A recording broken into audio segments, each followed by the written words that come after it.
نحمده ونستعينه ونستغفره ونعوذ بالله من شرور أنفسنا ومن سيئات أعمالنا من يهده الله فلا مضل له ومن يضلل فلا هادي له وأشهد أن لا إله إلا الله وحده لا شريك له وأشهد أن محمدا عبده ورسوله يا أيها الذين آمنوا اتقوا الله حق تقاته ولا تموتن إلا وأنتم مسلمون يا أيها الناس اتقوا ربكم الذي خلقكم من نفس واحدة وخلق منها زوجها وبث منهما رجالا كثيرا ونساء واتقوا الله الذي تساءلون به والأرحام إن الله كان عليكم رقيبا يا أيها الذين آمنوا اتقوا الله وقولوا قولا سديدا يصلح لكم أعمالكم ويغفر لكم ذنوبكم ومن يطع الله ورسوله فقد فاز فوزا عظيما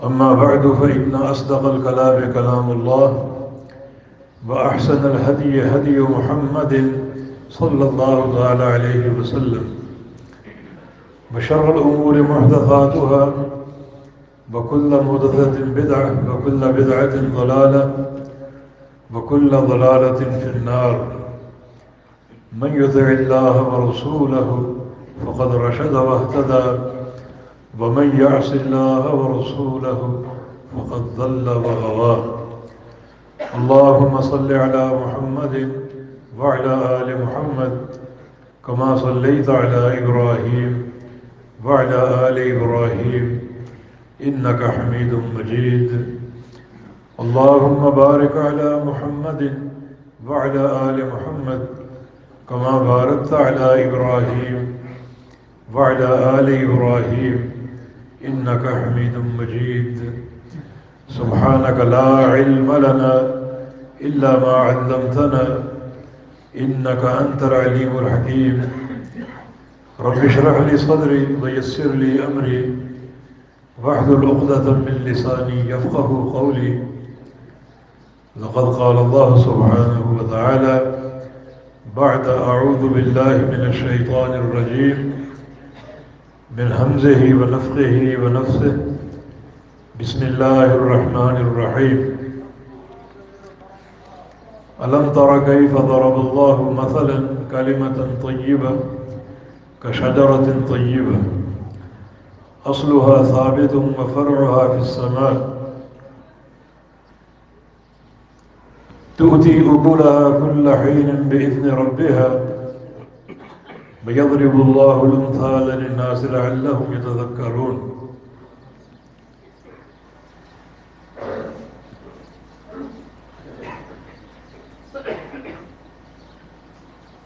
اللہ رب العزت کی حمد و ثنا اور اس کے پیارے حبیب محمد الرسول اللہ صلی اللہ علیہ وسلم کی ذات گرامی پر ان گنت اور بے شمار درود و سلام کے بعد میرے لیے ضروری ہے کہ میں اپنے نائب ناظم اعلیٰ پروفیسر محمد جمن اور ان کے رفقائے کار بالخصوص سائیں احمد یار حافظ اللہ کا شکریہ ادا کروں جنہوں نے اس عظیم الشان پروگرام کے لیے مدعو کیا اور ایک ہی وقت میں ہزاروں بھائیوں اور دوستوں کی اللہ کی رضا کے لیے زیارت ہو گئی۔ یہ ملاقاتیں اور زیارتیں اور یہ مل بیٹھنا دین اسلام میں بہت ہی قابل قدر ہے۔ ایک حدیث قدسی میں رسول اللہ صلی اللہ علیہ وسلم کا فرمان ہے کہ اللہ فرماتا ہے حقت محبتی للمتظاہرین فیہ حقت محبتی للمتجالسین فیہ، جو لوگ میری رضا کے لیے آپس میں مل بیٹھتے ہیں اور میرے رضا کے لیے آپس میں زیارتیں کرتے ہیں، ملاقاتیں کرتے ہیں، محبتیں کرتے ہیں، ان لوگوں کے لیے میری محبت فرض ہو جاتی ہے۔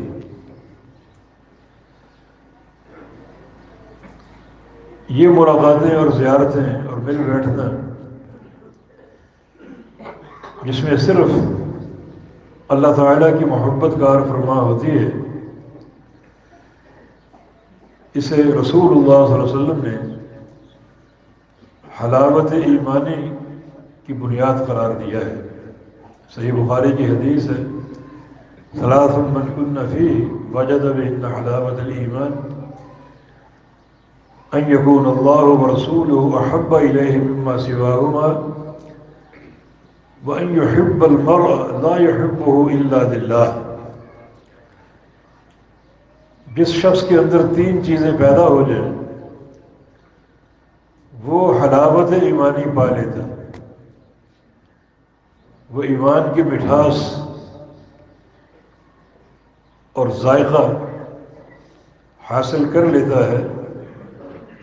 پہلی چیز یہ کہ اللہ اور اس کا رسول اس کے نزدیک دنیا کی ہر شے سے بڑھ کر محبوب ہو جائیں، اور دوسری شے یہ کہ وہ اللہ کے بندوں سے محبت کرے، اور یہ محبت صرف اللہ کی رضا کے لیے ہو۔ اور تیسرا امر یہ ہے وَأَن يَكْرَهَ أَن يَعُودَ فِي الْكُفْرِ بَعْدَمَا أَنْقَذَهُ اللَّهُ كَمَا يَكْرَهُ أَن يُقْذَفَ فِي النَّارِ، کہ کفر یا کفر کا معاشرہ یا کفر کی ثقافت کی طرف لوٹنا اتنا برا سمجھے جیسے آگ میں جانا برا سمجھتا ہے۔ یہ تین چیزیں اگر پوری قوت سے پیدا ہو جائیں تو اللہ رب العزت ایسے انسان کو حلاوت ایمانی عطا فرما دیتا ہے۔ اور قیامت کے دن میدان محشر میں جہاں سارے اولین و آخرین جمع ہوں گے، بڑی مشکل صورتحال ہوگی۔ اس وقت اللہ تعالیٰ کا اجر سب سے پہلے جن لوگوں کو حاصل ہوگا وہ یہی لوگ ہیں۔ جب خالق کائنات کی طرف سے ندا آئے گی این المتحابون بی یا این المتحابون بجلالی، وہ لوگ کہاں ہیں جو دنیا میں محبتیں کرتے تھے میرے لیے، ان کا ملنا جلنا میرے لیے تھا، چہروں کی زیارتیں کرنا میرے لیے تھا، وہ لوگ کہاں ہیں؟ دعا ہے کہ اللہ تعالیٰ مجھے اور آپ کو اس موقع پر کھڑا ہونے کی توفیق دے دے۔ ان کے لیے دو اعزاز ہوں، لہم منابر من نور یغبطہم النبیون والصدیقون والشہداء، ایک تو نور کے ممبر تیار ہوں گے جن پر ان کو بٹھایا جائے گا، اس قدر اللہ تعالیٰ کا قرب حاصل ہوگا کہ انبیاء اور صدیقین اور شہداء انہیں دیکھ کر رشک کریں۔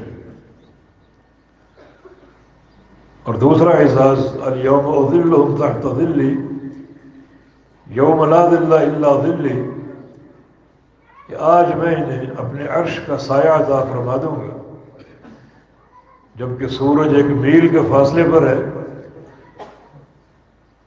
اور گرمی اور پسینے سے برا حال ہوگا، حرارت کی شدت بڑی پریشان کن ہوگی، مگر میں انہیں پریشان نہیں ہونے دوں گا، اپنے عرش کا سایہ ان کو عطا فرما دوں گا، جبکہ قیامت کے دن اس سائے کے علاوہ کوئی سایہ نہیں ہوگا۔ تو اللہ تعالیٰ ہمیں آج کی یہ ملاقات اور یہ زیارت، یہ مل بیٹھنا اپنی رضا کے لیے قبول کر لے، اور جو ان محبتوں کے اثرات ہیں اور نتائج ہیں، اللہ پاک مجھے اور آپ کو عطا فرما دے۔ یہ اجتماع ہمارا اسی حدیث کے تناظر میں اللہ تعالیٰ کے ہاں شرف قبولیت والے، جب تک یہاں بیٹھے ہیں اللہ تعالیٰ کی رحمت ہمیں حاصل ہوتی رہے، اور جب یہاں سے بکھریں گے اپنے گھروں کو جائیں گے تو یا اللہ تو ہمیں ہمارے گناہوں سے پاک صاف کر چکا۔ جو آیت کریمہ آپ کے سامنے پڑھی ہے سورہ ابراہیم سے، اس میں اللہ تعالیٰ نے ایک مثال بیان کی، الم تر کیف ضرب اللہ مثلا کلمۃ طیبۃ کشجرۃ طیبہ۔ آپ نے نہیں دیکھا، آپ نہیں جانتے، اللہ رب العزت نے مثال بیان کی۔ کیسی مثال اور کس چیز کی مثال؟ کلمہ طیبہ کی، کشجرۃ طیبہ۔ کلمہ طیبہ کی مثال جو ہے وہ ایک شجرہ طیبہ، ایک عمدہ درخت کی مانند ہے۔ یہ اللہ تعالیٰ کی رحمت کی وسعت ہے کہ اس نے ہمیں سمجھانے کے لیے بہت سے اسالیب اختیار کی ہیں تاکہ حق ہم پر واضح ہو جائے اور پوری طرح دین کی حجت ہم پر قائم ہو جائے۔ یہ مثالیں ذکر کرنا، مثالوں سے سمجھانا، یہ شرعی اسلوب ہے۔ قرآن پاک میں تقریباً 43 مثالیں ہیں اللہ تعالیٰ نے جو بیان فرمائی، اور ان مثالوں کے ذریعے اللہ رب العزت نے بہت سے مسائل آشکارا کی اور واضح کی۔ مثالوں سے بات واضح ہوتی ہے، بات کو سمجھنا آسان ہوتا ہے، اور ہر بات کی حقیقت عیاں ہو جاتی ہے۔ یہ ایک بہت ہی عمدہ اسلوب ہے۔ اب اگر کہا جائے کہ شرک بہت بری چیز ہے اور شرک تباہ کن ہے اور شرک بندے کو برباد کر دینے والی شے ہے، شرک کا انجام بڑا ہولناک ہے، تو آپ اس طرح نہیں سمجھ پائیں گے جیسے اس مثال سے سمجھیں گے۔ وَمَن يُشْرِكْ بِاللَّهِ فَكَأَنَّمَا خَرَّ مِنَ السَّمَاءِ فَتَخْطَفُهُ الطَّيْرُ أَوْ تَهْوِي بِهِ الرِّيحُ فِي مَكَانٍ سَحِيقٍ۔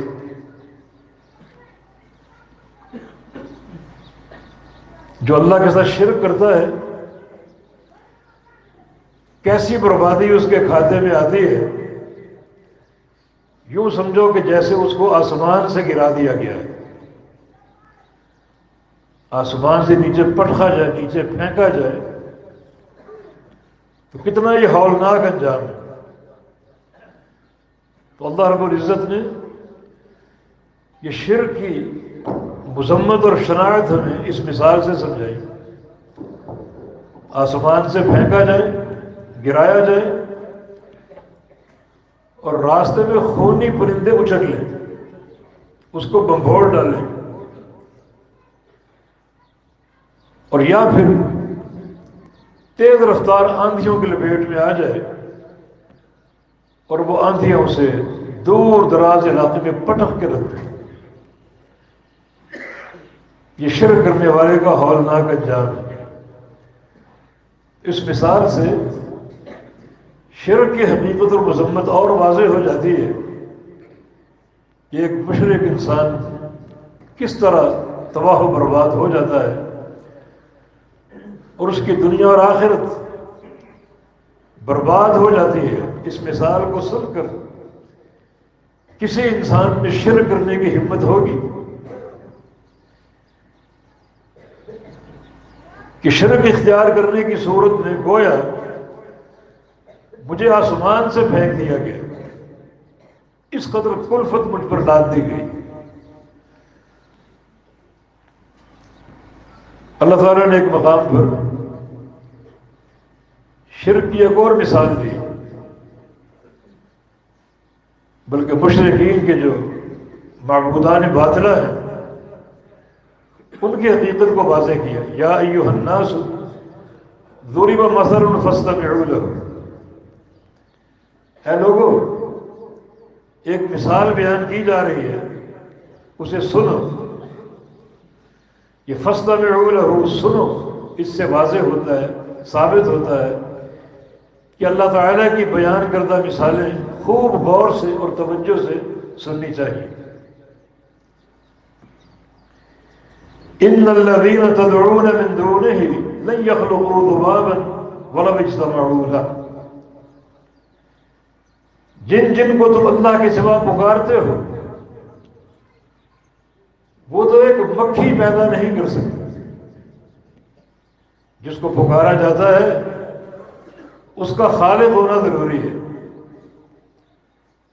قوم نوح سے شرک کا آغاز ہوا،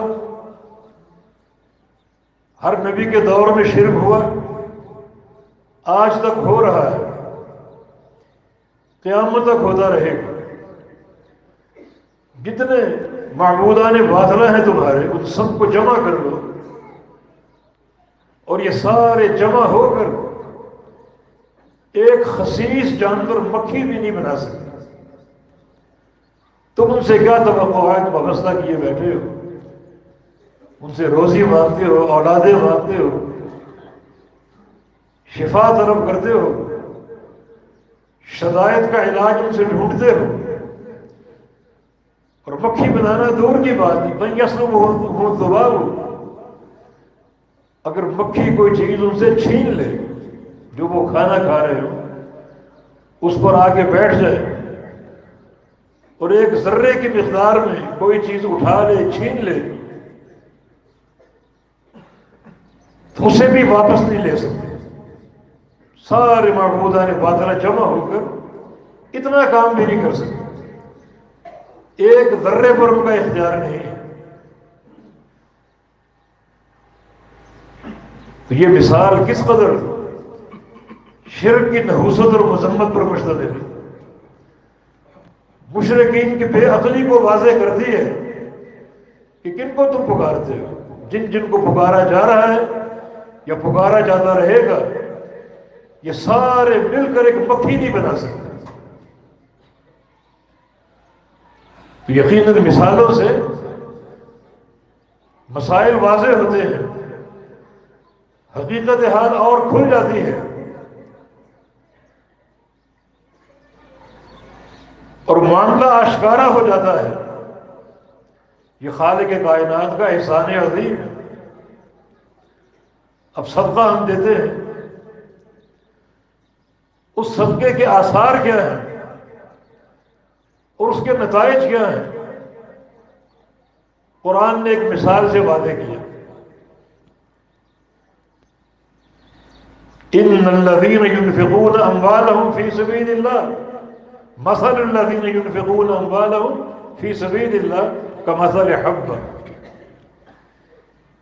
جو لوگ اپنا مال اللہ کی راہ میں خرچ کرتے ہیں ان کی مثال ایک دانے کی ہے جس کو آپ نے زمین میں بو دیا،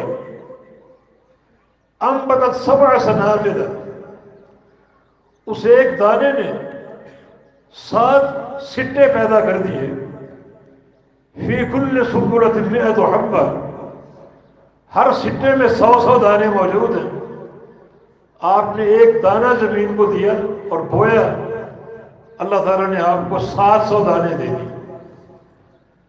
اور واللہ یضاعف لمن یشاء، اللہ تعالیٰ جس کے لیے چاہے اس سے بھی بڑھا کر عطا فرماتا۔ اس مثال سے صدقے کا ایک عمدہ نتیجہ ہمارے سامنے آ گیا کہ بندہ ایک دانہ ہی اللہ کی راہ میں خرچ کر دے، ایک کھجور ہی اللہ کی راہ میں خرچ کر دے، تو اللہ تعالیٰ کس طرح بڑھا چڑھا کر لوٹاتا ہے اور اپنے بندوں کو اس سے کئی گنا بڑھ کر عطا فرما دیتا ہے۔ ما نقص صدقۃ من مال، صدقے سے مال کم نہیں ہوتا۔ نبی علیہ السلام کی حدیث ہے کہ اللہ تعالیٰ نے باقاعدہ فرشتوں کی ڈیوٹی مقرر کر رکھی ہے جو زمین بھر میں پھیلے ہوئے ہیں اور یہ دعا کرتے رہتے ہیں اللہم اعطِ منفقا خلفا واعطِ ممسکا تلفا، یا اللہ جو بندہ تیری راہ میں خرچ کرتا ہے اسے اس کا کوئی بدل عطا فرما دے بڑھا چڑھا کے، اور جو بخیل ہے اس کے نقصان کو بڑھا دے، جو خرچ کرتا ہے اس کے مال کو بڑھا دے اور جو بخیل ہے اس کے نقصان کو بڑھا دے۔ ہم نمازوں سے غافل ہوتے ہیں، اوقات کی پابندی نہیں کر پاتے، لیکن اس کا کیا وبال ہے، اس کا کیا خمیازہ بھگتنا پڑے گا۔ نبی علیہ السلام کی ایک حدیث میں ایک مثال کا ذکر ہے، من فاتت صلاۃ العصر فکأنما فطر اہلہ ومالہ، جس شخص کی عصر کی نماز لیٹ ہو جائے، عصر کی نماز تاخیر سے پڑھے، اب اس کے کھاتے میں کیا نقصان جا رہا ہے، کیا بربادی جا رہی ہے، اسے اس کا احساس نہیں ہے، مگر اس مثال سے سمجھ لے کہ گویا اس کا سارا اہل، بیوی بچے، بھائی بہنیں، ماں باپ، اس کا سرمایہ اور اس کا مال سب کا سب ایک مقام پر جمع کر کے اس کو آگ لگا دی، کیا اس کے احساسات ہوں گے جب اپنی نگاہوں کے سامنے بچوں کو جلتا ہوا دیکھے گا، اپنی کمائی کو جلتا ہوا دیکھے گا۔ تو اس مثال کو سننے کے بعد جو وبال کی صورتحال ہے، اب کوئی بندہ نماز کو لیٹ کرے گا، سارے کام چھوڑ کے نماز پڑھے گا، نماز مقدم ہے، اس کی تاخیر کی کوئی گنجائش نہیں۔ اور بعض اوقات پیارے پیغمبر صلی اللہ علیہ وسلم عملی مثال دیا کرتے تھے، صحابہ کرام کی جماعت کے ساتھ تشریف لے جا رہے تھے، راستے میں ایک درخت دیکھا، سوکھا ہوا، سوکھے پتے، چھڑی آپ کے ہاتھ میں تھی، آپ وہاں رک گئے، ٹھہر گئے، صحابہ کرام بھی ٹھہر گئے، آپ نے اپنی چھڑی اس درخت کی ایک شاخ پر ماری اور سارے پتے جھڑ گئے۔ صحابہ یہ منظر دیکھ رہے ہیں، یہ ایک عملی مثال ہے۔ تو رسول اللہ صلی اللہ علیہ وسلم نے ارشاد فرمایا، کچھ کلمات ایسے ہیں اگر تم کو پڑھتے رہو تو اللہ تعالیٰ تمہارے گناہوں کو اس طرح چھاڑ دے گا جیسے اس درخت کے پتے جھڑ گئے۔ وہ کلمات کیا ہیں؟ سبحان اللہ والحمد للہ ولا الہ الا اللہ واللہ اکبر۔ اگر یہ کلمات تم پڑھتے رہو تو اللہ تعالیٰ تمہیں تمہارے گناہوں سے اس قدر پاک اور صاف کر دے گا جیسے اس شاخ کے پتے جھڑ گئے۔ تو اس مثال کا تصور کر لیجیے اور اپنے گناہوں کے بوجھ کا بھی سوچیے، ان گناہوں کو جھاڑنے کی اور گناہوں سے پاک صاف ہونے کی تدبیر کیجیے۔ تدبیر آپ نے نہیں کرنی، تدبیر ہو چکی ہے اور اللہ کے پیغمبر کھول کھول کر بیان کر چکے ہیں۔ تو آپ نے اس عملی تمثیل سے واضح کر دیا کہ جو بندہ یہ کلمات پڑھے گا جو کہ عقیدہ توحید کا مرقع ہے، تو اللہ تعالیٰ ان کلمات کی برکت سے اس کے گناہوں کو اس طرح چھاڑ دے گا جیسے آپ کے سامنے اس شاخ کے پتے جھڑ گئے۔ تو ان مثالوں سے آپ سمجھیے کہ تمثیل اور مثال ایک ادبی اور بلاغت کا اصول اور اسلوب ہے جس سے باتیں واضح ہوتی ہیں اور ایک چیز کی حقیقت عیاں ہوتی ہے۔ اگر کہا جائے کہ زید بہادر ہے تو اس کی بہادری کا تصور کچھ واضح ہوتا ہے، اور اگر کہا جائے کہ زید شیر ہے تو اس کی بہادری اور زیادہ منکشف ہوگی اور زیادہ واضح ہوگی۔ یہاں جو مثال اللہ پاک نے دی وہ کلمہ طیبہ کی ہے، الم تر کیف ضرب اللہ مثلا کلمۃ طیبہ، اللہ نے مثال بیان کی کلمہ طیبہ کی۔ وہ کلمہ طیبہ کیا ہے؟ لا الہ الا اللہ، لا الہ الا اللہ جو کہ دین کی اساس ہے، اللہ کے پیارے پیغمبر کی پہلی دعوت کوہ صفا پر کھڑے ہو کر قولوا لا الہ الا اللہ تفلحوا، کہ کلمہ پڑھ لو لا الہ الا اللہ، تم فلاح پا جاؤ گے، دنیا میں فلاح پا جاؤ گے، قبر میں فلاح پا جاؤ گے، قیامت کے دن فلاح پا جاؤ گے، جب اللہ کے سامنے کھڑے ہو کے حساب و کتاب کے لیے فلاح پا جاؤ گے، جب مرحلہ میزان آئے گا تمہارے اعمال تولے جائیں گے وہاں بھی فلاح پا جاؤ گے، اور جب پورے صراط سے گزرنے کا وقت آئے گا وہاں بھی فلاح پا جاؤ گے اس کلمے کی اساس پر لا الہ الا اللہ۔ رسول اللہ صلی اللہ علیہ وسلم کی حدیث ہے افضل الذکر لا الہ الا اللہ، سب سے بہترین ذکر لا الہ الا اللہ ہے۔ نوح علیہ السلام نے اپنے بیٹوں کو وصیت کی اوصیکم بلا الہ الا اللہ، کہ میں تمہیں زندگی بھر لا الہ الا اللہ اختیار کیے رہنے کی وصیت کرتا ہوں، کبھی اس کلمے سے غافل نہ ہونا، اور کبھی تمہاری توجہ اس کلمے سے اوجھل نہ ہو، کثرت سے اس کا ذکر جاری رکھنا، اٹھتے بیٹھتے پڑھو لا الہ الا اللہ، کیونکہ اگر ساتوں آسمان اور ساتوں زمینیں اور آسمانوں اور زمینوں کو آباد کرنے والے ایک پلڑے میں ہو اور وضعت لا الہ الا اللہ فی کفۃ اخری، دوسرے پلڑے میں صرف کلمہ لا الہ الا اللہ ہو، تو یہ پلڑا بھاری ہوگا اور آسمانوں اور زمینوں کا پلڑا ہلکا پڑ جائے گا۔ بڑی قوت ہے اس کلمے میں، حتیٰ کہ میدان جہاد میں دشمن آپ کا نقصان کر چکا ہو اور آپ اس پر غلبہ پانے والے ہو اور وار کرنے والے ہو، اس کا گلا کاٹنے والے ہو، اور وہ لا الہ الا اللہ پڑھ دے تو اس کو پھر مارنا حرام اور ناجائز ہو۔ نبی علیہ السلام کا فرمان ہے اگر تم نے کلمہ پڑھنے کے بعد اس کو مار دیا تو کلمہ پڑھنے سے قبل جو اس کا مقام تھا اس مقام پر تم آ جاؤ گے، اور قتل کرنے سے پہلے جو تمہارا مقام تھا اس مقام پر وہ آ جائے گا، یعنی تم جہنمی بن جاؤ گے اور وہ جنتی بن جائے گا۔ سفیان ثوری کا قول ہے لیس شیء اقطع لظہر ابلیس من قول لا الہ الا اللہ، ابلیس کی کمر کو سب سے زیادہ جو کلمہ توڑتا ہے وہ کلمہ لا الہ الا اللہ ہے۔ جتنا کثرت سے پڑھو گے وہ شیطان پر لاٹھیاں برسا رہے ہو، ابلیس کی کمر پر کوڑے مار رہے ہو، اور اس کلمے کی برکت سے اس کو کوڑے مار مار کر مانگا کر دو گے، تھکا کر گرا دو گے، اس کی قوت سلب ہو جائے گی اور تمہیں برگلانے کے قابل نہیں رہے گا۔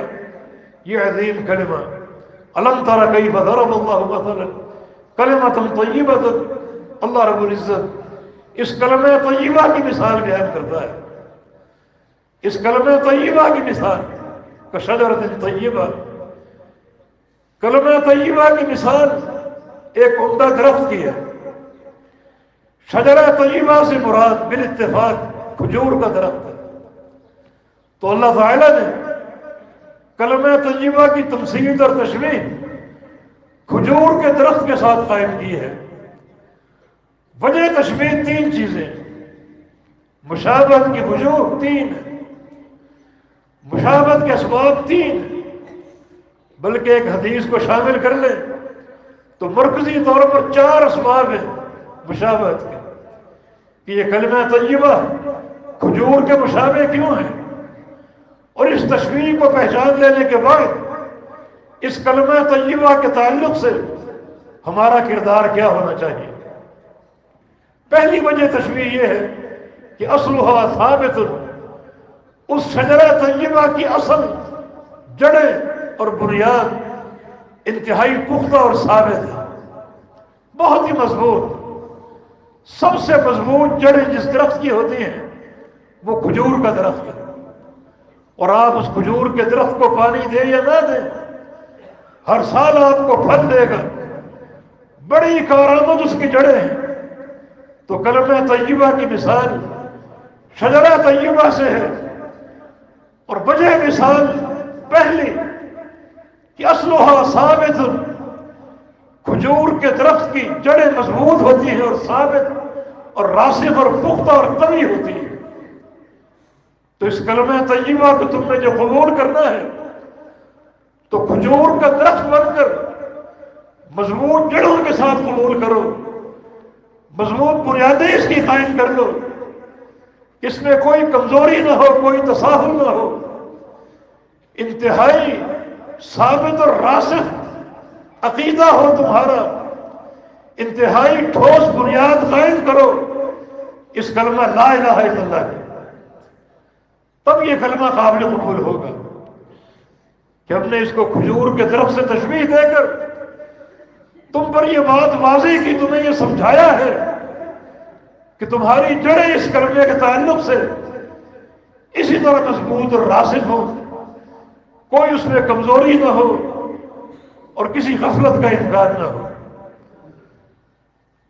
دوسری وجہ تشبیہ جو ہے فَرْعُهَا فِي السَّمَاءِ، اس کھجور کے پتے آسمان سے باتیں کرتے ہیں، انتہائی بلند ہوتے ہیں، جڑیں جس قدر گہری اور مضبوط ہو اس کا تنا اسی قدر طویل ہوتا ہے، اور اس کے پتے، اس کی جو شاخیں ہیں اسی قدر وہ اونچی ہوتی ہیں، آسمان سے باتیں کرتی ہوئی اوپر کو جاتے ہوئے دکھائی دیتی ہیں۔ اس سے مراد انسان کا عمل ہے کہ اس عقیدہ طیبہ کو اپنانے کے بعد اور کلمہ طیبہ کے تعلق سے اپنی جڑیں مضبوط کرنے کے بعد اپنے عمل کی سواری کو اونچا لے جاؤ، آسمان تک پہنچا دو، وہ عمل اوپر پہنچتے ہیں اور اللہ قبول بھی کرتا ہے۔ عقیدہ اگر راسخ ہو تو پھر عمل قابل قبول ہوں گے، جیسے جڑیں اگر مضبوط ہوں تو پتے اوپر کو جاتے ہیں، شاخیں اوپر کو جاتی ہے، بلندی تک پہنچ جاتی ہے۔ اس طرح ٹھوس عقیدہ ہو تو جو آپ کا عمل ہوگا وہ خوب پھیلے گا، خوب پھلے گا، اوپر کو جائے گا اور عند اللہ قابل قبول ہوگا۔ فَرْعُهَا فِي السَّمَاءِ، اس کی شاخیں آسمانوں کی طرف ہوگی۔ یہ عمل کی بلندی، عملی سواری کمزور نہ ہو۔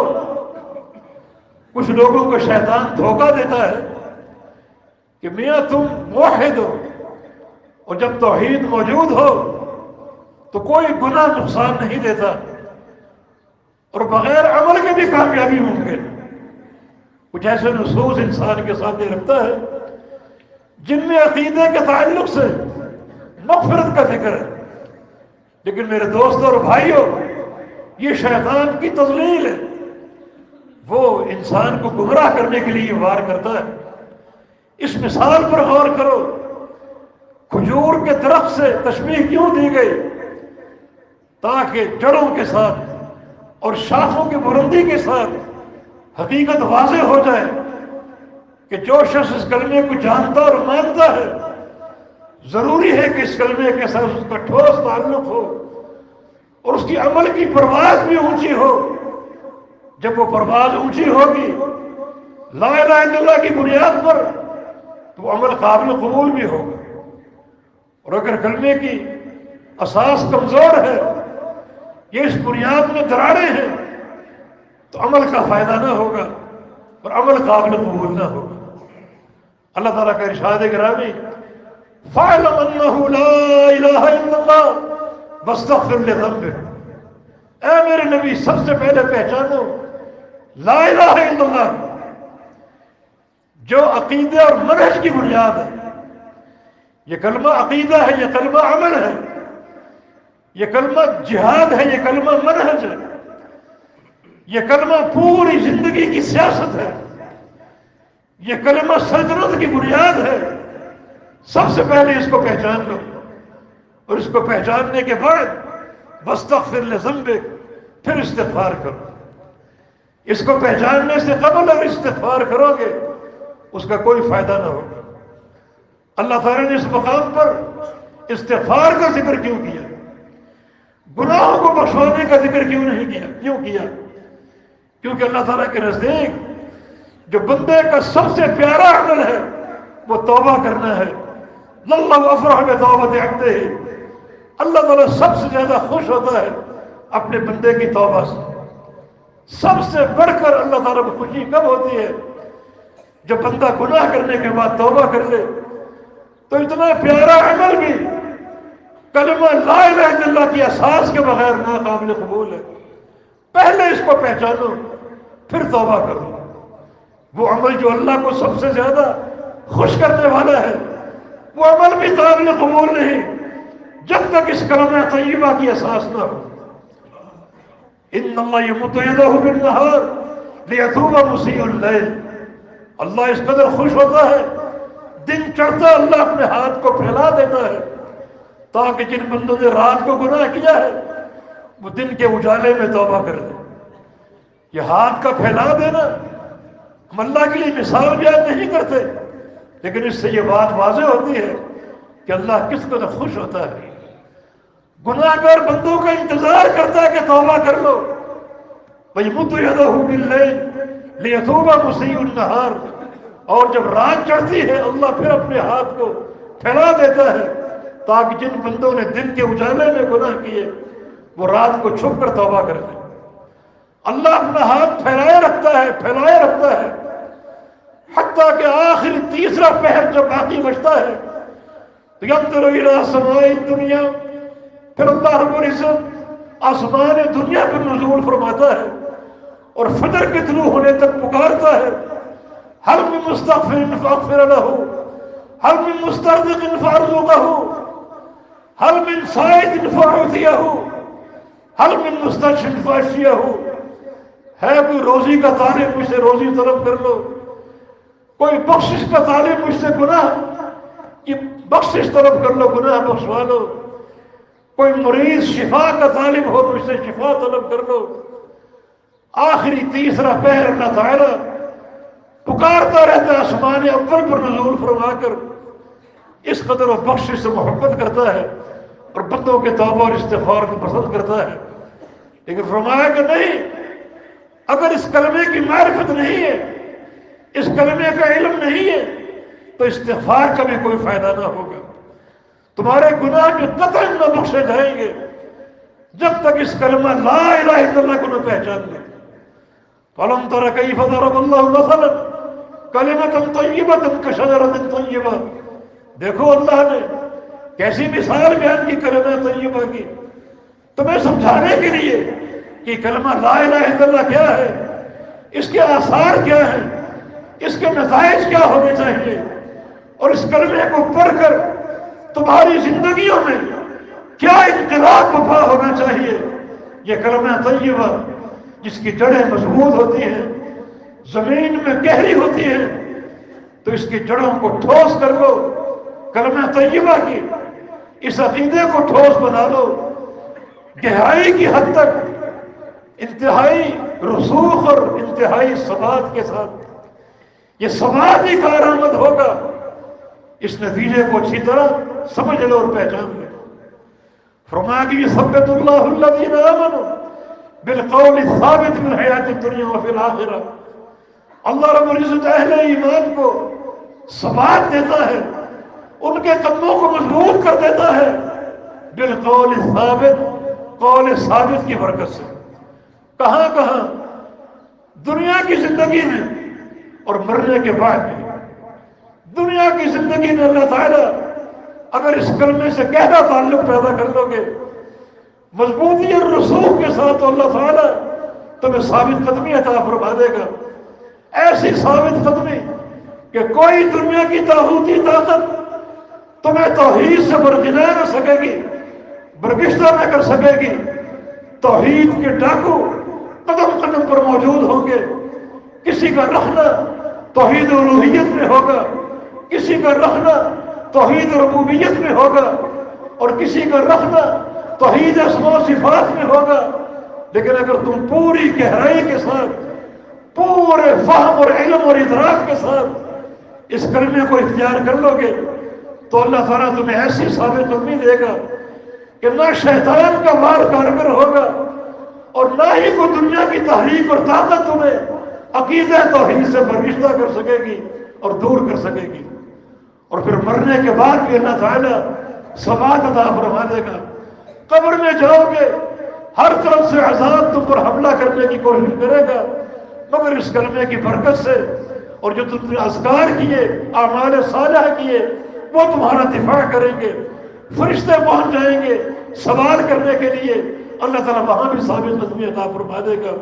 اور قیامت کے دن بھی بہت سے مراحل ہیں جہاں پر ثبات کی ضرورت ہے، قدموں کی پختگی کی ضرورت ہے، وہ بھی تم کو مل جائے گی، حاصل ہو جائے گی، لیکن بالقول ثابت، قول ثابت کی برکت سے. اور یہ قول ثابت کیا ہے؟ عبداللہ بن عباس کا قول ہے، وہ قول ثابت لا الہ الا اللہ. تو یہ ثبوت اپنے اندر پیدا کرو، اس کلمے کو سمجھ کر اس کے ادراک کے ساتھ. ادراک بڑا آسان ہے، کوئی مشکل کام نہیں ہے. تو آپ کو پہاڑ کھودنے کی دعوت نہیں دی جا رہی، بلکہ صرف دو بنیادی نقطوں کو سمجھ لو. یہ لا الہ الا اللہ، اس کے دو ارکان ہیں. لا الہ ایک رکن ہے اور الا اللہ دوسرا رکن ہے. بس یہ دو ارکان ہے کلمے کے، ان کو پہچان لیں.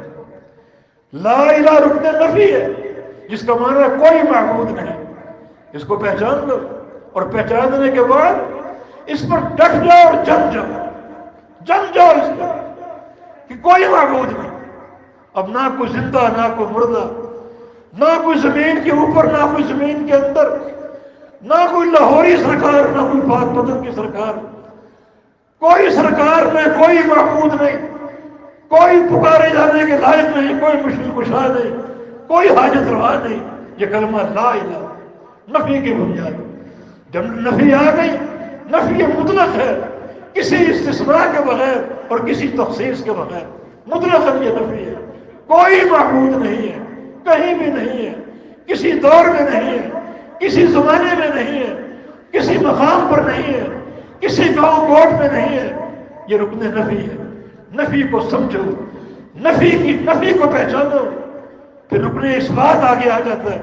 الا اللہ، صرف ایک اللہ، باقی سارے معبود جو بنائے گئے، تراشے گئے، وہ معبودان باطلہ ہے. صرف ایک ہی معبود حق ہے اور وہ اللہ رب العزت ہے. بس یہ دو بنیادیں اس کلمے کی، نفی کی بنیاد اور اس بات کی بنیاد. اس کو پہچان لو. فاعلم انہ لا الہ الا اللہ. اس کلمے کو پہچان لو، اور پہچان لینے کے بعد اس کو ڈٹ جاؤ اور جم جاؤ. رکن نفی کو اختیار کر لو، رکن اس بات کو اختیار کر لو. یہ ہے اصلها ثابت، مضبوط اس کی بنیادیں ہیں، مضبوط اس کی جڑیں ہیں. مضبوط بناؤ. پھر یہ کلمہ سرسری نہیں ہے، یہ کلمہ ایسی گواہی نہیں ہے کہ تم اس گواہی کو بغیر فہم کے ادا کرتے رہو. گواہی کا فہم ضروری ہے. اگر آپ عدالت میں کھڑے ہوں، وکیل آپ پر جرح کرے، گواہی دینے آپ گئے ہیں، اور آپ کو گواہی کا علم نہ ہو، تو آپ کی گواہی مسترد ہو جائے گی. اس کی آپ کو سزا مل سکتی ہے. یہ تو دنیا کی گواہیاں ہیں، جبکہ توحید کی گواہی اعظم الشہادہ ہے. کائنات کی سب سے بڑی گواہی، اللہ رب العزت کی وحدانیت کی گواہی، یہ بغیر علم کے کیسے قابل قبول ہوگی؟ علم حاصل کرو، ادراک حاصل کرو، اس علم اور ادراک پر پوری قوت کے ساتھ چل جاؤ. جیسے کھجور کے درخت کی جڑیں ہوتی ہیں، بڑی مضبوط جڑیں، ان مضبوط جڑوں کی طرح کرنے کا عقیدہ اختیار کر لو اور ٹھوس ہو جاؤ، ٹھوس بنیادیں اختیار کر لو. فَرْعُهَا فِي السَّمَاءِ. اور پھر اس کی جڑیں جب مضبوط ہوئیں تو اس کی شاخیں اور پتے آسمانوں کی طرف دراز ہو چکے. اب جو عمل کرو گے اوپر کو جائیں گے اور اللہ کے ہاں قابل قبول ہوں گے. اللہ ان اعمال کو مسترد نہیں کرے گا، بلکہ ان اعمال کو قبول کرے گا. مگر ساتھ ساتھ یہ حقیقت بھی سمجھو کہ خالی کلمے کی معرفت اور لا الہ الا اللہ پر جم جانا کافی نہیں، عمل صالح کی بھی ضرورت ہے. تلک الجنۃ التی اورثتموها بما کنتم تعملون. تمہیں جنت کی وراثت دی جائے گی تمہارے عمل کی برکت سے. عمل کرو. اللہ کے پیارے جو عمل نہیں کرتے، ان سے بڑھ کر موحد کون ہو سکتا ہے؟ ان سے بڑھ کر توحید کا پرچار کرنے والا کون ہو سکتا ہے؟ ان سے بڑھ کر عقیدے کا فہم کسے ہو سکتا ہے؟ ان سے بڑھ کر کھجور کے درخت کی طرح ٹھوس اس کلمے کی جڑیں کس کی ہو سکتی ہیں؟ لیکن پیارے پیغمبر کی حیات مبارکہ کا آخری ایام ہے اور آپ کو مسجد لے آیا جا رہا ہے، دو بندے سہارا دے کر آپ کو چلا رہے ہیں، قدموں میں جان نہیں ہے، چل نہیں سکتے، قدم زمین پر گھسٹ رہے ہیں، اور اس حالت میں بھی آپ مسجد کی طرف جا رہے ہیں نماز ادا کرنے کے لیے، تو عمل کی کس قدر حاجت ہے؟ یہ شیطان کی ایک سازش ہے، اس کا ایک وسوسہ ہے جو پیدا کرتا ہے کہ تم تو موحد ہو، تمہاری بخشش توحید کی برکت سے ہو جائے گی، عمل کی ضرورت نہیں ہے۔ لیکن نہیں، اللہ تعالیٰ نے اس عظیم الشان مثال کے ذریعے عمل کی اہمیت کو اجاگر کیا کہ خالی کھجور کی جڑیں کافی نہیں ہے، صرف جڑیں ہو باقی کچھ نہ ہو تو کیا وہ کارآمد ہوگا درخت؟ نہیں، اصلها ثابت فرعها فی السماء، اس کی جڑیں زمین میں گہری ہیں اور شاخیں اور پتے آسمان کی طرف ہیں جو کہ عمل کی نشاندہی کرتے ہیں۔ تو اس کلمے کی جڑیں مضبوط کرنے کے بعد عمل صالح پر توجہ دو، ہر آن آپ کا تعلق کلمہ لا الہ الا اللہ کے ساتھ ہو، پھر عمل ہو، اس عمل کی اساس بھی لا الہ الا اللہ ہو، عمل کرنا بھی لا الہ الا اللہ کی خاطر ہو، نمازیں ہو، روزے ہو، حج و زکوٰۃ ہو، عمرہ ہو، جہاد ہو، ان سب کی بنیاد لا الہ الا اللہ ہے، توحید ان کی اساس ہے۔ یہ ایک مربوط ایسا تعلق جو اس مثال سے سمجھایا جا رہا ہے، اس سے حقیقت حال واضح ہوتی ہے کہ عقیدے کے ساتھ عمل ہے، عمل کو اختیار کر لو، عمل کو اختیار کر لو، جیسا کہ سلف صالحین کا کردار تھا، وتیرہ تھا۔ صحابہ کہتے ہیں کہ تعلمنا العلم بالعمل جمیعا، ہم نے پیارے پیغمبر سے علم اور عمل اکٹھا لیا ہے، جو وہی اترتی اس پر عمل کرتے ہیں۔ تم القرآن و تم العمل، ادھر قرآن کا نزول پورا ہوا، ادھر ہمارا عمل پورا ہو گیا۔ تو یہ کلمہ طیبہ، اس سے صحیح تعلق قائم کرنے والوں مضبوط عقیدہ اختیار کر لو، اور پھر اپنے عمل کی بلندی کی طرف توجہ دو جو آسمانوں کی طرف جائے، اور تمہارا عمل قابل قبول۔ ہم نے ایک چوتھی چیز کا ذکر کیا تھا ایک حدیث کی روشنی میں، ایک مجلس میں رسول اللہ صلی اللہ علیہ وسلم تشریف فرما تھے، آپ نے صحابہ سے ایک سوال کیا، ان من الشجر شجرۃ،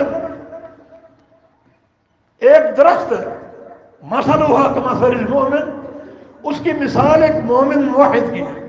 وہ درخت ایک مومن جیسا ہے، ایک موحد جیسا ہے، اس کی ایک نشانی ہم بتا دیتے ہیں، لا يتحات ورقها، اس کے پتے نہیں جھڑتے، اس کے پتے نہیں گرتے، حدثونی ما ہی، ذرا مجھے بتاؤ وہ درخت کیا ہے، وہ کون سا درخت ہے؟ عبداللہ بن عمر اس حدیث کے راوی ہیں، فرماتے ہیں کہ وقع الناس بشجر البوادی، لوگوں کے ذہن جنگل کی طرف چلے گئے، درختوں کے بارے میں غور کرنے لگے، وہ کون سا درخت ہے جس کی مثال مومن کی سی ہے، جس کے پتے نہیں جھڑتے۔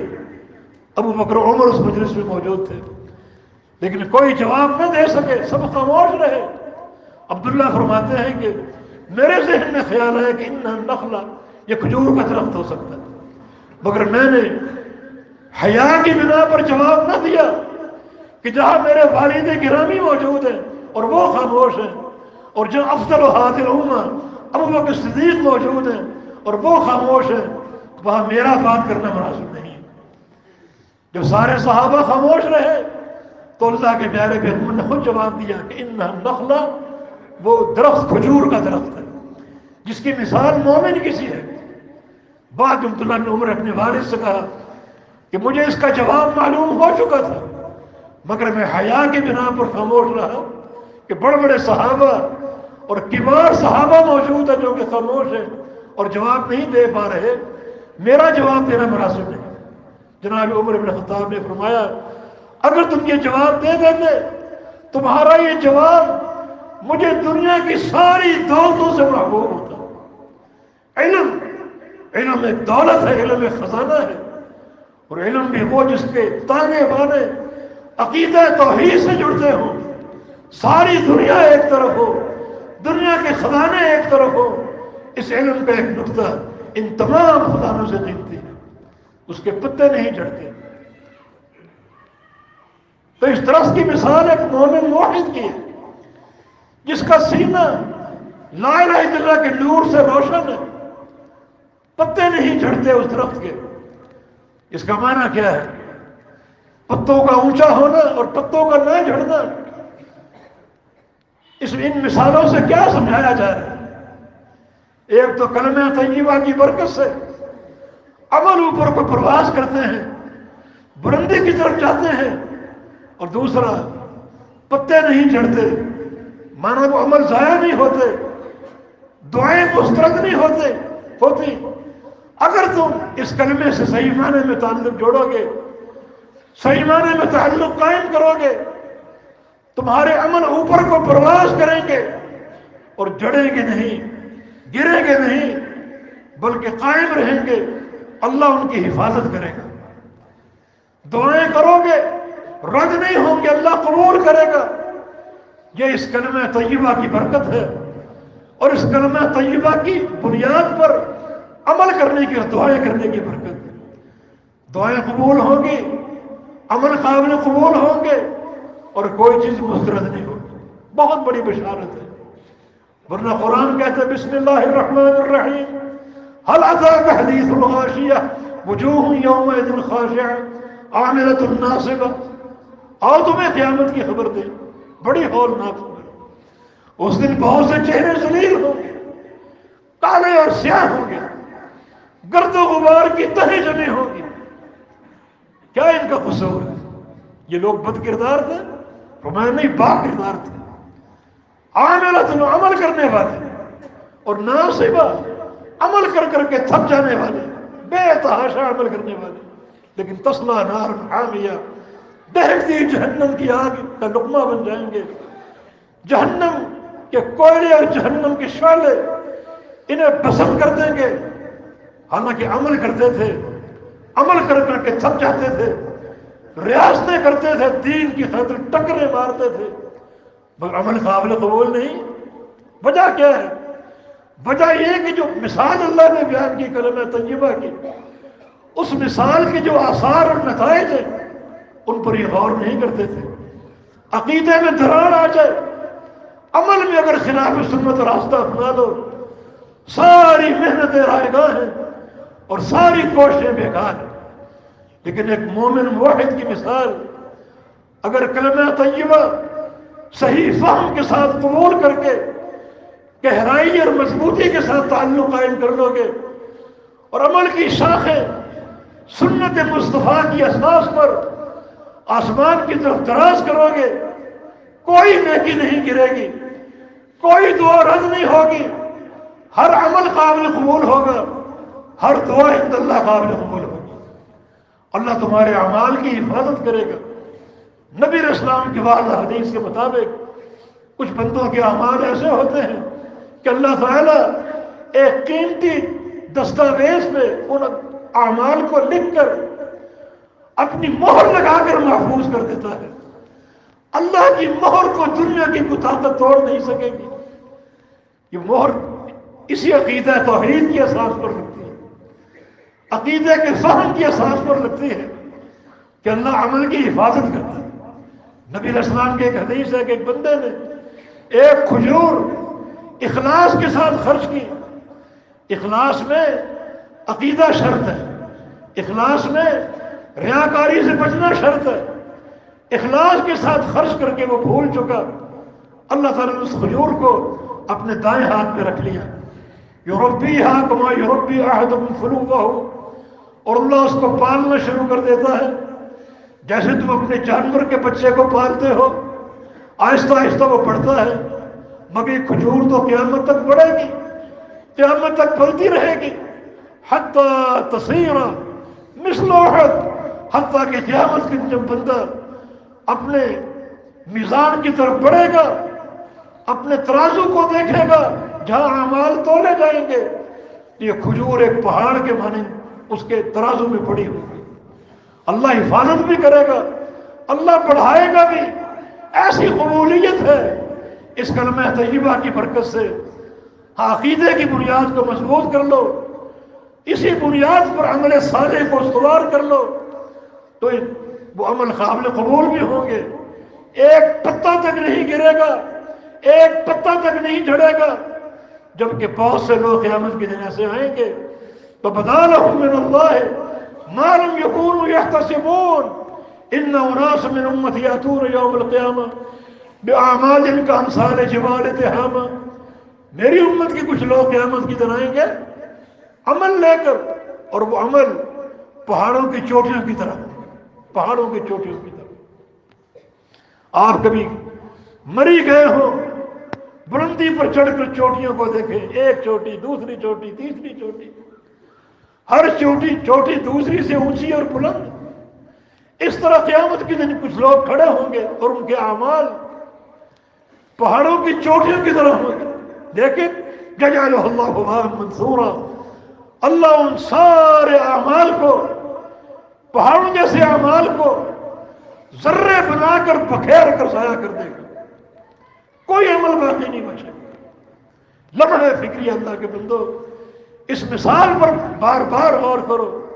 الم تر کیف ضرب اللہ مثلا کلمۃ طیبۃ کشجرۃ طیبہ، کہ کلمہ طیبہ شجرہ طیبہ کی مانند ہے۔ جاؤ کھجور کے درخت کے پاس جا کر اس پر غور کرو، تؤتی اکلھا کل حین باذن ربھا، یہ درخت اپنے پھل دیتا ہے ہر وقت، ہر چیز اس کی مفید ہی مفید ہے، جڑے بھی مفید ہیں، تنا بھی مفید ہے، شاخیں بھی مفید ہیں، پتے بھی مفید ہیں، پھل بھی مفید ہیں۔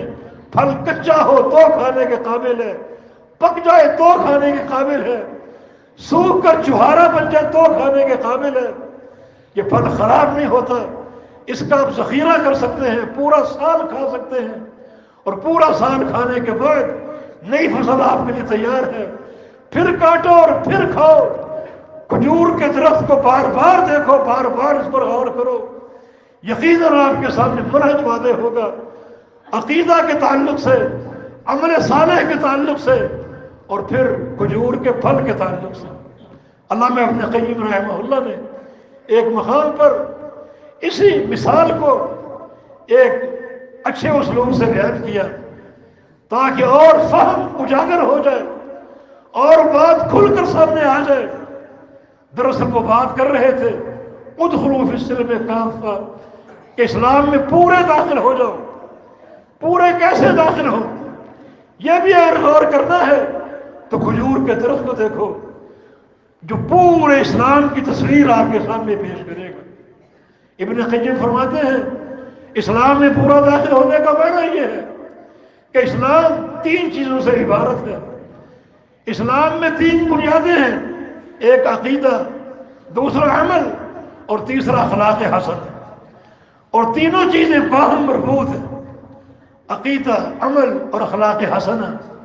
پھر انہیں مثال درخت سے دی، کھجور کے درخت سے، کہ کھجور کی جڑیں بمنزلہ عقیدہ ہے، اور کھجور کے پتے بمنزلہ عمل ہے، اور کھجور کا پھل بمنزلہ اخلاق حسنہ۔ یہ شیرینی اور مٹھاس نبی علیہ السلام نے ایک حدیث میں مثل المؤمن کمثل النحلہ بھی فرمایا کہ مومن کی مثال تو شہد کی سی ہے، شہد کی مکھی کی سی ہے جو عمدہ پھلوں کو چوستی ہے اور عمدہ چیز برآمد کرتی ہے، اس کے پیٹ میں داخل ہونے والی چیز بھی عمدہ ہے اور اس کے پیٹ سے برآمد ہونے والا شہد بھی عمدہ ہے۔ مومن کو ایسا ہی ہونا چاہیے، اچھی چیزوں کو چوسے، اچھے پھلوں کو چوسے، جس کی اساس کتاب و سنت ہے۔ عہد الحدیث تم کو مبارک ہو، تمہارا علم وہ ہے جو عرش الہی سے اترا ہے، یہ دائیں بائیں کا کھیل نہیں، یہ زمینوں والوں کے فرمودات نہیں، ان کے ملحوظات نہیں ہیں۔ تم اس علم کے پیروکار ہو جو براہ راست جبریل امین کے ذریعے قلب اطہر محمد مصطفیٰ علیہ السلام پر اترا عرش الہی سے، اسی کو تم چوستے ہو، اسی کو اپنے اندر داخل کرتے ہو، وہی تمہارے دل و دماغ کی خوراک ہے، پھر اچھی چیز کو برآمد بھی ہونا چاہیے۔ مومن عمدہ عمل کرتا ہے، عمدہ عقیدے کا اظہار کرتا ہے اور صاحب اخلاق حسنہ ہوتا ہے۔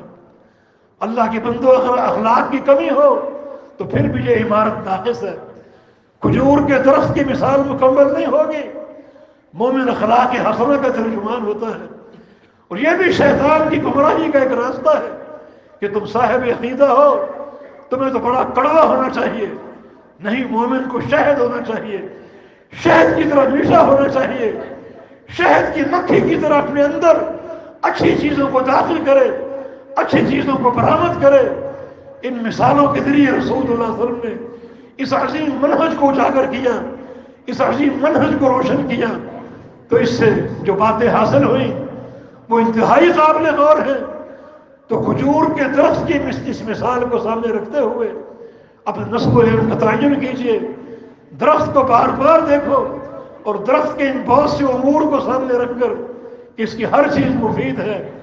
مومن بھی ایک کھجور کا درخت بن جائے جو لوگوں کے لیے فائدے کا باعث ہو، دور والوں کے لیے سایہ مہیا کرے، اور جو قریب آئے اس کو پھل کھلائے۔ سوکھ جاتا ہے پھر بھی اس کی ہر چیز منفعت کا باعث ہے، اس کا تنا بھی کام آتا ہے، اس کی شاخیں بھی کام آتی ہیں، اگر کھود کی جڑیں نکال لیں جڑیں بھی کام آتی ہیں۔ کوئی چیز ایسی نہیں جو ضائع ہو۔ مومن بھی ایسا باکردار ہو، اس کی کوئی چیز ضائع نہ ہو، مٹھاس ہی مٹھاس ہو، عقیدے کی قوت ہو، عمل صالح کی برکت ہو، اور اخلاق حسنہ کی مٹھاس ہو۔ یہ ساری چیزیں مل کر ایک مومن کی کامیابی پر منتج ہوں گی، اور ایک مومن کی کامیابی جو ہے وہ اللہ کے ہاں دلوائیں گی۔ یہ مثال بہت سے پہلوؤں سے قابل غور ہے۔ کھجور کے درخت کو آپ بار بار دیکھتے ہیں، اللہ کی شان سامنے آتی ہے، اور اس درخت کو دیکھ کر یقیناً ہمیں اصلاح کا موقع مل سکتا ہے، اور اس کے مطابق اپنی زندگی کو ہم استوار کر سکتے ہیں۔ والتوفیق بإذن اللہ تعالی۔ اللہ پاک ہمیں عقیدے کا رسوخ عطا فرما دے، اللہ پاک ہمیں عمل صالح کی برکات سے مالا مال فرما دے۔ یا اللہ ہم سے راضی ہو جا، اپنی رحمت عطا فرما دے، ہمارے گناہوں کو بخش دے۔ یا اللہ یہ جو وبا پھیلی ہوئی ہے اس کو ہمارے ملک سے اور ہر اسلامی ملک سے اس کو اٹھا لے، ہمیں عافیت کی زندگی عطا فرما دے، مریضوں کو شفا عطا فرما دے۔ اللہ تعالی ہمیں عمل صالح کی توفیق عطا فرما دے، ہمارے سینوں کو علم سے، علم نافع سے منور فرما دے۔ اقول قولی ھذا واستغفر اللہ لی ولکم وآخر دعوانا ان الحمد للہ رب العالمین۔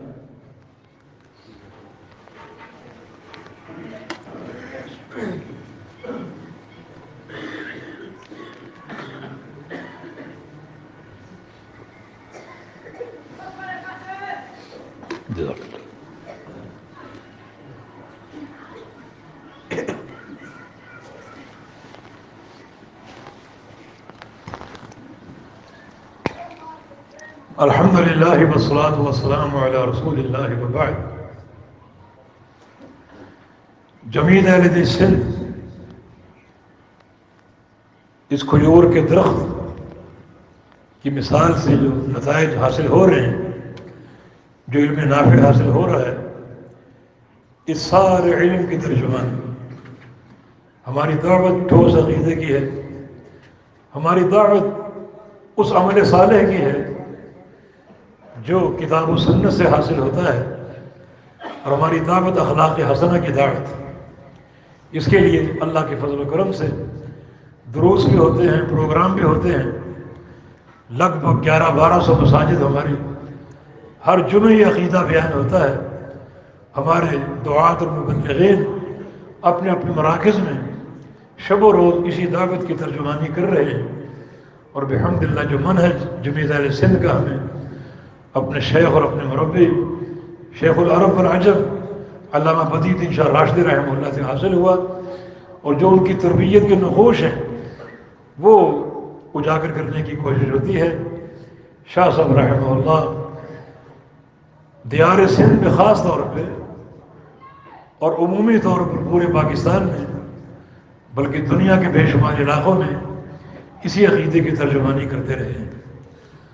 اسماء و صفات کے تعلق سے میں اپنے شیخ کو علامہ ابن تیمیہ رحمہ اللہ کے جانشین سمجھتا ہوں، جنہوں نے اس علم کی شمع کو روشن کیا، منور کیا، اور چراغوں سے چراغ جلائے، اور آج یہ انہی کے الحمدللہ آثار اور محنتوں کے نتائج ہیں۔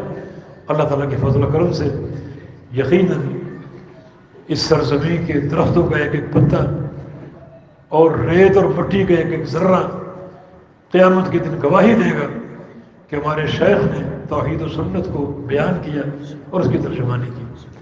الحمدللہ ہماری سالانہ کانفرنس ہر سال ہوتی ہے پورے ایک تسک و احتشام سے۔